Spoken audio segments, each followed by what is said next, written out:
A really important part of EMR is identifying when you have injured the muscle. Our goal is to cut underneath the lesion entirely in the submucosal plane. If we injure the muscle and we don't recognize it and we send the patient home, there's a very high probability that they'll have a delayed perforation. Some hours later, perhaps a day or two later, they'll have the sudden onset of pain and the development of peritonitis. And of course, this is an outcome that we don't want at all.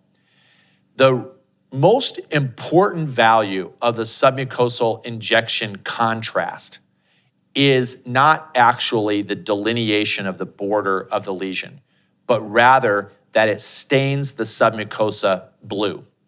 And the color, as we're progressing across the transection, should be blue.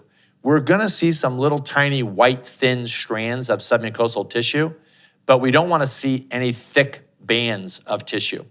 If we see thick bands of white tissue, because the muscle is white, that suggests that we've cut the muscle.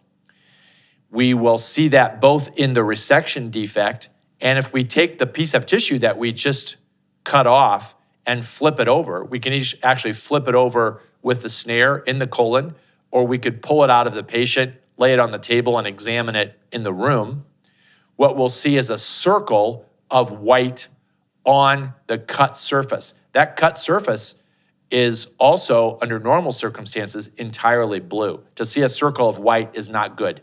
So we must recognize that. Once we see that, it's okay for us to go ahead and complete the resection, but once we're done, we need to come back and close that muscle injury with clips. If we do that, we can be confident. It works very well to prevent a delayed perforation, but the key is to recognize it.